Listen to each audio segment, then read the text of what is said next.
here. Welcome to the Occupational Safety Leadership Podcast. We have Drew Hinton, and this is episode number 59. Drew, how are you today? I'm good. How are you doing, David? Doing great, doing great.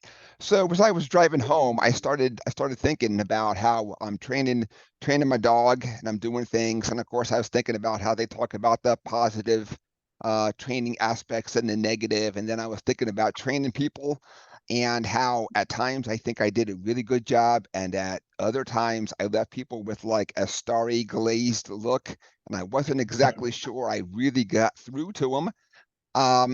When I was young, I chalked it up to I'm super brilliant and smart. But as I get older, I'm like, I probably didn't use the right language. I didn't tell a good story. I didn't do something to really kind of get their attention. So I'd like to sit down Yeah, and talk about, like what you think makes a really good trainer out there. absolutely. Okay. So Drew, what tips or tricks do you have that you think that you could share with the audience on how to be a real good trainer? Yeah, sure. So, I mean, just being blunt, I mean, safety is one of the industries we really have to pay attention to engaging our audience. It's one of the tougher crowds. It's usually people are getting forced into these trainings. They're not going here Yep. willingly. You know, Yep. us Mhm. us as safety professionals, we go and do professional development, and we try to go and do things. But the frontline workers, maintenance workers, operations, whoever it is, usually doesn't. So, one thing is just understanding your audience, right? So, even from adult class to adult class is one thing, right? So I explain things when we're doing a train the trainer course, for example.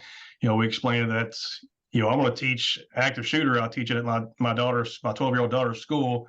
I want to teach that completely different way than I'm teaching it at an industrial workplace, right? Because we're Right. talking about different people. I'm not even going to tell a 12-year-old to even consider the option of fighting back. I'm just going to tell her to run out the door and go out the window, whatever option you have. But we have to adapt to that crowd. So I mean, if we're dealing with all maintenance workers, if we're dealing with frontline workers, we're doing with the C-suite, personnel. Everybody's a little bit different, and so when we're catering our training, when we're developing our training programs, we really have to, as part of our learning objectives, figure out who is our audience, right? So, one of the things we always stress is kind of the ABCs of your learning objectives. Is the very first one is A is your audience, right? So who are we catering it to? And then we get into the B is your behavior. So what are we having them do? C for conditions, and S for standards. But I think the big thing is just figuring out who it is, and then even diving deeper into is it a refresher or is it an initial training? If you're going through a refresher training, there's no sense. I mean, some topics we have to, but there's really no sense in having them go through an entire class that they could probably teach back to you already, right? So Right. Right. if they are educated and we know they've been doing it for years, I'm not saying pencil whip by any means, but we can get straight to the point with people that have been through the class 5, 6, 7 times. There's no sense in wasting their time or hours that we could be doing something else. Safety professionals, all we do is sit behind the desk, right? Well, sometimes it feels that same exact way. I know that there was a time that I was going to give two separate talks, and I was like, I'm just going to come up with one single presentation. I'm not going to worry then about it. And I gave it two separate times, and one time it was just to the people the greatest thing they had ever heard, and the second time it was probably the worst thing that they had ever heard. And I totally skipped that whole audience aspect because to me, I was busy and I was just knocking this out as quick as I could. I'm already working 60 or 70 hours, and I'm like, okay, done, good enough. And now that Right. I'm older and failed a couple of times, I realized that by taking a shortcut, I didn't give somebody some really good training. Now luckily it's just a little half an hour class here, half an hour class there. But boy, if you did that for a 8 hour course, you would really be in some big trouble. People be sticking toothpicks in their eye, keeping their eyelids open. Exactly. Exactly. So, have you found that some topics are easier to teach than others out there? Yeah, I mean, and plus it may kind of go back to just what we specialize in, but really once you get the hands on, people start getting really engaged. So for me myself as an example, I'm doing hazmat training, hazmat training, confined space, entry and rescue classes. Those things are going to get a lot more engagement because they're up moving around, they're setting up equipment versus, you made me think of one a minute ago at a previous employer. I was teaching a drug and alcohol awareness class. And so I remember a person making a statement at the beginning of the class was, does Drew not think that we know how to identify somebody smoking pot? Like, does he not think we don't know that what it smells like and bloodshot eyes? And at the end of the course, I came back to him. I was like, well, was it everything you thought it'd be? He's like, no. He's like, you went a lot more in depth than I thought it was. And so, even some of those smaller classes, if we cater it right, that are typically not as engaging as far as hands-on activities and practicals, we can make those and make those fun and entertaining as much as possible without, like I said, going out in the shop or going out in the work environment and doing some stuff. But like I said, for me, from my experience, anything hands-on is going to be a lot more a lot easier to get people engaged and get people participating and actually wanting to do those particular skills. Right, right, right, right, right. So before that you do these hands-on skills, do you go and look at all the stuff first to make sure? Because once I went to I went to a place and we were going to do this forklift training, and it was awesome and it was great, and we went out to go do the hands-on, and they didn't have a seatbelt on this thing. Like Oh, right from the get-go, they told me everything was awesome and it's great and the forklift's almost new, and it was, and somebody took off the seatbelt, of course, on it. So right. so that's a time that I wish I really went on site. I looked at everything first, not just talk to somebody over the phone and say, "Yep, I'll be down there. I can do it." You know. Yeah, absolutely. Yeah, and actually, just ran into that recently. We were teaching a class at a customer site. We were doing a mobile elevating work platform training, operator training, and they got a rental aerial lift in, so they didn't have one of their own, so they rented one. And most people assume that if a rental company, if you get one from a reputable company, United Rentals, all these other big ones out there, that it's going to be okay. Well, this wasn't a big one. This is kind of a smaller rental company. Not going to drop any names or anything, but we started going out and doing the inspection on it, the pre-use inspection on it, and there was like two or three different things. It didn't have any user's manual, didn't have X, Y, and Z on there. We're like, oh, Right. okay. So thankfully we were able to get another one, but we use that as, we turned it into a learning point of, okay, this is the importance of, especially getting rental equipment. If we're checking these things out before it gets off the trailer, or once it gets off the trailer, we're checking it out before we're signing it off. But absolutely, to your point, right? So you get out there and we need to inspect these things before we're doing training. If I'm scheduling a class, I'm, working with them as much as I can, through emails, through phone calls, and saying, hey, what kind of equipment do you have? And then I always get there early on, but so I can scope out the area before I do the training. But if possible, I try to get there the day before and go up there and make sure if there are any issues that we can get those addressed. So, like you said, something that even as seemingly small as a seatbelt is still a requirement to make sure that we're wearing that. So, if I'm sitting there making you operate a forklift or without a seatbelt, then that kind of comes back on me as liability because I'm teaching you that it's okay essentially to go and operate that without it. Right, right, right, right, right, right. Luckily, we were able to find a second one that, it operated enough at least, but they kept on bragging about this brand new forklift they had. So yeah. That's funny. So when you do things like confined space, do you bring your own atmospheric monitors, or have the company have theirs so that the people can really get the good hands-on training? We do both. So we always try to bring our stuff that way. We always focus on what they have, but we also supplement it with what we have as well. That way, if they're in the market looking for something, we let them get their hands on other models and just also see how things operate differently. So, for example, a confined space rescue class we did 24-hour rescue class about a month ago or so. And we're having them take all these, for example, RKI meters. They don't have those things, but I have taking it apart, looking at the sensors on these things and seeing how it differs from an MSA, from array meter, all these different types of models. So we try to focus as much as possible on what they have and let them use it because that's what, at the end of the day, that's what they're going to be using on a daily basis, right? So but we're supplementing it that way they can see what's out there. Like I said, if they want to improve in something, they like to say, hey, we like this. But one thing that we also like to do is we have a training simulator, a HAS-SIM training simulator. So it's pretty handy to be able to go through like, confined space or hazmat trainings. And you can actually simulate readings rather than just, that was one thing at the fire department we always did, and I hated it myself. Was, we go through a training and they would just come up to tap us on the shoulder, or they have a sign up that says your air readings are this. I'm like, that's not very realistic. I'm like, okay. So that's as much similar as we can get. It's like with these devices, we can go in there and we can actually simulate the readings, make the alarms go off, all these different things, and make it more realistic. Very cool. And they got interfaces to where you can put like a Draeger interface or an MSA or RAID to make it look like your screen on there. So it makes it pretty neat for the user. Oh yeah. Because then somebody has to actually stop and think, and not just say, "Oh yeah, I'm good." Yep, Very absolutely. good, very good, very good. How about the I don't know if I'm going to get the right word for it. The cherry pickers. Is that something that you're covering too?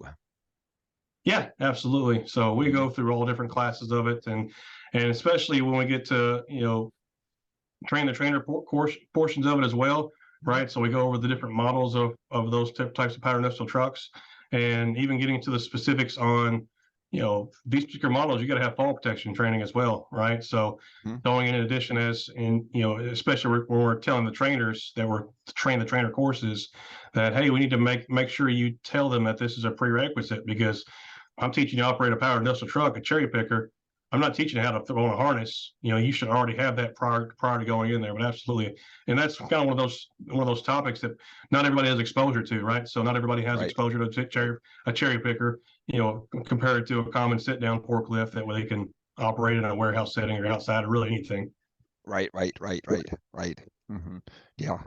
So let's talk about some other things that you've kind of picked up, some other tips and tricks. Then, is there anything else that maybe that you'd like to tell the audience?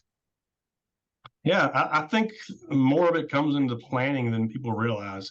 I took a previous employer. We went through an 8-week leadership class, and they went through everything from safety related topics to HR, interviewing skills, all these different things.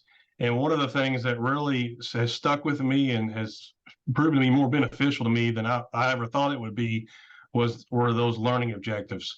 And so it's on the front end of things, and we typically will throw a class together, or even worse, we just kind of go off what the previous safety manager had and just assume that it's effective, and we go from there. We don't really look at what are we trying to accomplish out of this training. Again, it's one thing to say is it a refresher or initial, but what do I want them to do? What do I want that person to be able to do? Is it, for example, we did power industrial truck operator training at a Anheuser-Busch distributor down in Houston, Texas.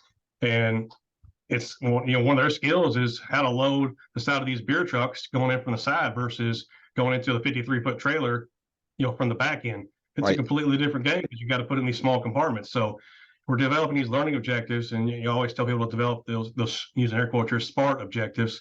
But that helps us plan out what we want to achieve, and you can look at to help you figure out what you want to get out of it. You can look at for example, like NFPA has a lot of what they call job performance requirements, JPRs.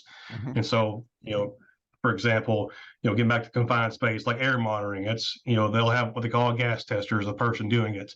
And it says the gas tester has to have these skills, be able to demonstrate these skills and have this knowledge and be able to, accomplish these particular set of, skills under these conditions. So we can now take that, develop our learning objectives, and then make sure that one, it's included in our content, and make sure that it's in there, that I'm actually covering what I want to cover. And then two, at the very end of it, we summarize that and say, hey, here's the objectives, here's what we covered. And that gives the student a time to ask questions and say, hey, we didn't really cover that, or even worse, you skipped over that portion. Can we go back to that and take a look at it? So I think a lot of the pre-planning of the courses is something that people don't really take into consideration, or at least from my experience, and put as much emphasis on it. Like I said, they'll, either A, you buy a pre-canned course and you assume it's good, or B, you just, copy and paste or, snap pictures from the internet and put it on there. But we're going through the standard and looking at it, saying, okay, I got to train them on these topics, and that's all I'm going to do it. But we really need to figure out how am I going to make that happen, right? So OSHA just tells you what we have to do, but it's up to me to figure out how I'm going to make that happen. Right, right, right. And I really liked when you sit down and also look at so what's the skill that they have to learn from this? So I've gone to a lot of places where somebody says, and at the end, I want my people to say that they've been trained in the following topics, and that's awesome and that's great, but does it really apply to what you're doing in the workplace? Or is it you're worried about covering your butt, in the future, and you can say, see, look, I got my sign-in sheet, and all that stuff, Right, right. too. Absolutely. So Absolutely. yeah, I bet you that has to be really hard for those guys to get that beer just right, also. That's right. And with glass, it's probably not very forgiving either. So you probably got to be real gentle and get it right in there then. Exactly. uh, How about anything else that you'd like to discuss about training? Because I was thinking about my dog. Of course, we all always talk about positive and negative, and you reward somebody. How do you correct somebody when they're doing a training class or obviously doing something wrong, but they're in a big public setting and all their peers are Hmm. watching them too? Do you have any tips or tricks to that? Yeah, I mean, I've always kind of went off the philosophy. I mean, unless it's something that's like life threatening, like I've got to stop you right now while you're doing something. You're getting ready to cause, kind of what OSHA's terminology, imminent danger, right? Somebody's either getting ready to get hurt, serious, or killed. Then Hmm. absolutely, I'll call them out right there on the spot to make sure we stop it. But I've always kind of followed the praise in public. I hate to use the word punish in private, but that's kind of the philosophy is. And if you're doing really good, let people know, hey, you're doing really good. But like I said, I don't really like the kind of connotation of punish, but it kind of just makes it a good saying. But in private is when we're going to start working with them and saying, hey, here's the evaluation I just did on you for a forklift operator, for example.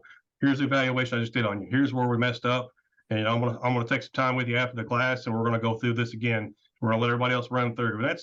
That's also something that we can plan out, right? So if I'm doing an operator class is typically the way I'll structure my evaluations is I'll have the more senior operators that I know have been through it. I'll have them go first, and then have the people that are a little bit less experienced go last. That way, I can spend some more time working with them. And the other people that's been through it 20 times and they're just ready to get back to work. They don't have to necessarily wait on us. They can get it done and go on to about their day. And I can spend more time with the people that are a little bit less experienced. Um, so, I mean, again, if it's something that's, like I said, life threatening or serious injury is about to happen, then I'll absolutely call them out. But, if you definitely need to address it. So as a trainer, we have to make sure that they are hitting all of the criteria in order to pass that class or pass the operator evaluation, whatever criteria we've set. But we also need, in order to do so, we also need to make sure that we are correcting them on any deficiencies. Because if we don't, and we just sign off and say, you know, I've been in classes where you never even see you take a test at the end and then you never see your score after the class is Uh, over. So you go and you never know what you got right or what you got wrong. And so, something's even as simple as that. We're taking the test, the written exam in the class, we go over it. Every time if I get different answers, we're stopping and we're explaining it. It's like all of our answer sheets on our test have the exact citation where it came from. OSHA 1910 146 paragraph K2 triple I, whatever. mhm. So that way we can pull it up and say, okay, here's where this answer came from, and we can make sure that they understand it. And then we go through the process of making sure that before they leave, they're good with everything that has been covered. If at that point, if they just don't want to speak up because they just don't want to feel stupid or whatever it is, then there's like I can't force a person to say something, right? Right, But right, right. we need to give them every opportunity in order to do so. And then just simply staying after class 15, 20 minutes, that way if they want to hang out and wait till everybody else leaves to ask those questions, then they can certainly do so. Right, right, right, right, right. Have you run into any cases where a person can verbally say what the answer is, but when it comes to a written test, they really struggle? Yes. One that comes right to mind is we have this guy at the firehouse that he was about as book smart as you can get, going through fire science degree. He can name everything off that you'd ever ask him. But when it came to locking off on a ladder, sticking your legs through the rungs and being able to work hands free and knock out a window, whatever it is, it took him 15 minutes to get both his legs through there. And we're like, what is taking this guy so long? Like he's like straight A student, but he couldn't put the practicals into play. And so everybody learns a little bit differently. So there's going to be what they call the active learners, which people learn best by getting their hands on stuff and doing things, and versus the passive or reflective learners that kind of like to just sit back and take all the information in and look at research and look at data and statistics, all those things. And there's nothing wrong with either one of those things. Everybody has a little preference, but that's things that we have to pick up on. Okay, is this person more of a passive or reflective learner, and they can absorb all that knowledge in the classroom, but they're not as great out there getting their hands on it until they play around with it a lot more than somebody else has, versus this active learner maybe in the classroom kind of dozing off or joking around, and then they go out there, put them on a forklift, and then they're the best forklift operator you've ever seen. Right. Yeah.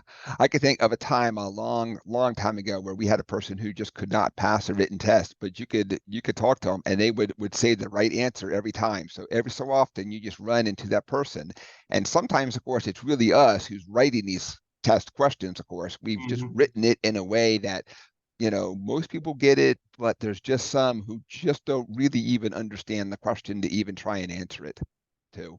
Yeah, and sometimes we get like, especially when like we're going over the test answers. What I'll do is, I'll have everybody grade, complete their test, and then I'll go through the questions and have them self grade their own test. And if I start getting people saying, "Oh, that was a trick question," I start getting a bunch of people say, "Oh, that was a trick question," that should be cueing in my mind. Maybe I need to go back and reword this question to where it makes more sense. Right. Let's switch gears a little bit and talk about people who don't have English as a not common, I'm sorry, as a very first language. Um, how do you tackle those different cases there where a person speaks well enough English to get along in society and get a license and work, but maybe is not 100% proficient out there?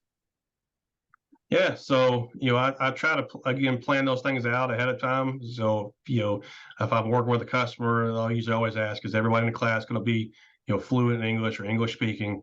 It doesn't matter what other language you're speaking, if it's Spanish or Italian or whatever other language it is. We need to figure those things out. Um, if possible, I've had situations where I brought a translator in. I worked at a company before that had a translator service because they had 36, 37 different nationalities and all kinds of different languages. So they use that very well. So, I mean, that would be the preferred method. But I actually ran into this, I guess, a few months ago teaching a fall protection class, and got back in the back of the class. There were some Spanish speaking individuals. And like you said, they speak fluent enough English to kind of get by, and they, have a full conversation with them, but it's getting like it got down to like the wording of the question, how the words are actually structured was what was confusing them. And Right. one of them asked me, and one of the individuals was very fluent, that they were trying to help the other ones interpret and understand it. But one of the other individuals said, "Hey, do you have a test in Spanish? That way we can help understand this a lot better." And that's things we got to look at. So I've had a sent test out for services, or have a translation service come out there and translate my test for me on a few topics, because I can speak enough Spanish to get me in trouble. I dealt with it at the firehouse in our particular district, but I'm not fluent, especially with the safety lingo that we use, right? So when that goes back to like our basic OSHA outreach training. They'll talk about using translation services and making sure that they're not just for example, Spanish speaking, but they're Spanish speaking and understand, the jargon and lingo that we use in the safety industry, and Right. how it directly translates to that.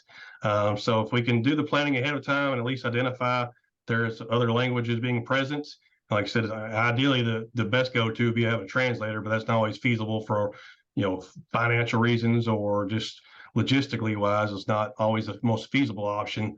So if possible, sometimes you can rely on those, other fellow classmates to be interpreters and they can help them out with that. But, again, there may be situations to where maybe you do need to send your test out. If you know it's going to be ahead of time, send the test out to get translated, and then have somebody of that language review it beforehand, before you actually issue it out. Review that to say, hey, can you go through this test and make sure it makes sense? And it's not, they didn't translate it, have a word or two off, because that can make all the difference when you're translating from one Right. language to the next. Oh yeah. Oh yeah. Exactly. Exactly. So, well, Drew, this has been fantastic. We are bumping up on our time here. Do you have any closing thoughts for the gang? Yeah, I'll just say, when we're doing training as a trainer, make sure that we are, evaluating ourselves. We're not just evaluating the students, right? So there's a few topics out there, especially like the forklift. We talk about forklift a few times. There's a letter of interpretation or standard interpretation out there about, who is a qualified, or who can actually do they were referring to evaluations, but training as well. And kind of in a nutshell, they said, if you haven't been there, done that, you can't train. They were giving an example of, if you haven't operated a forklift with that specific attachment on there, then you're not qualified to evaluate other people operating that specific attachment. And so I think we need to just, evaluate ourselves personally. Like I said, we get in the habit of evaluating, telling people whether they're doing it right or wrong, but we forget to look at ourselves internally and say, am I still qualified to do this? Maybe I was qualified before and I'm not now. So just continue to develop yourself, make sure that we are, if there's something you're not competent or qualified to teach, just make sure we admit that. But that doesn't mean you can't better yourself and go out there and become a better trainer, learn about that topic, and become qualified in the future. But just make sure that we're, again, evaluating ourselves. That's right. That's right. Very, very good, Drew. So how can people find you out there? All over social media. You can find us on our company's website. You can find us on there, aerosafetyus.com. But LinkedIn is usually my go-to most active website. So you can go on there, find me on there. And if you got questions or concerns of anything like that, feel free to reach out. I'll be glad to help you out. Fantastic, Drew. Thank you. Thank you so much for joining us today. Okay, Absolutely. folks, Thank you. episode 59 done. Everybody have a great day, and thank you for joining me today.